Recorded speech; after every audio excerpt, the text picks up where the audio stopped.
family of Jennifer Ching.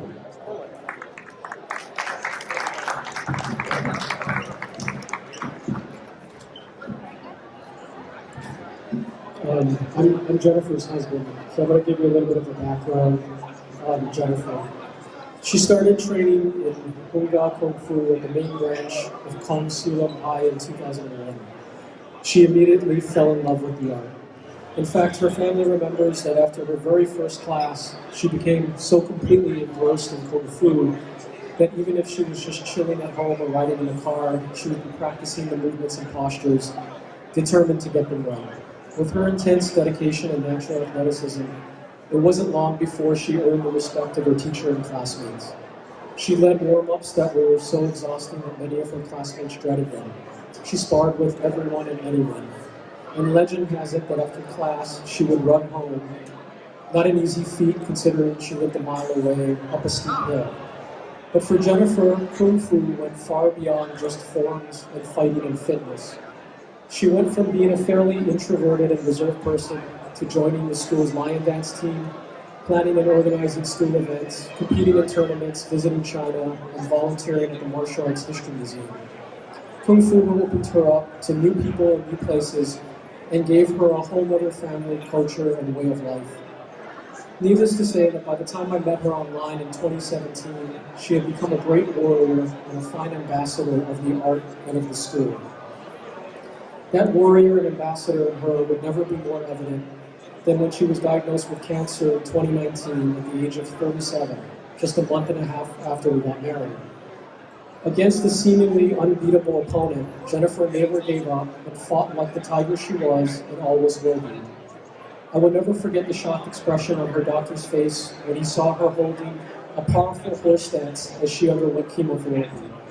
And I will always remember how she kicked cancer's butt for more than 2 years.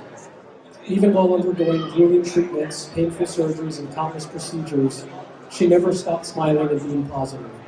She continued to train, fulfilled her lifelong goal of becoming a seafood, and even started her own school, the Tiger Meets Water Health and Wellness Center. She especially loved teaching her young nephew, George.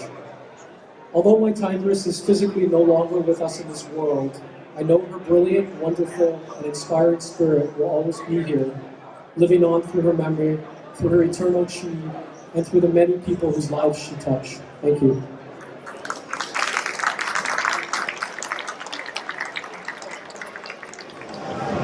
Hi, my name is Kevin Leung. I'm from Kung Fu Association. I want to just say one thing on behalf of the school. Of course, thank you so much, Michael Matsuda, who's one of our Kung Fu alumni, for letting us be here. Next year, we celebrate our 60th anniversary, so we've been around here for a long time. But this year was also a very hard year for us because we lost two of our matriarchs. We lost Sifu Buksam Kong's wife, Nancy Kong, as well as our other matriarch, Jennifer Ching. And I wanted to say this very clearly, that our school would not have been here where it is today without the work of Jennifer. Jennifer put in so much work when nobody else could, or when nobody else would, even sacrificing her own personal life to make sure that the school was running, to make sure events were going, make sure that we had enough lion dancers, to make sure that everything was going. And I want to say that I'm deeply, deeply grateful for my other partner, Jennifer, for everything she gave, and that's why Kung Fu Pai is still here today, because of all of her work. So I just want to say that. Thank you.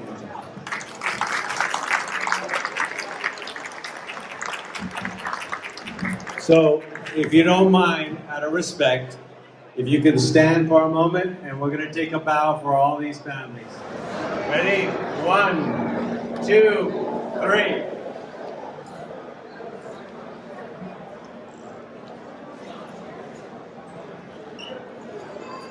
Thank you, everybody. Thank you to the families. Thank you.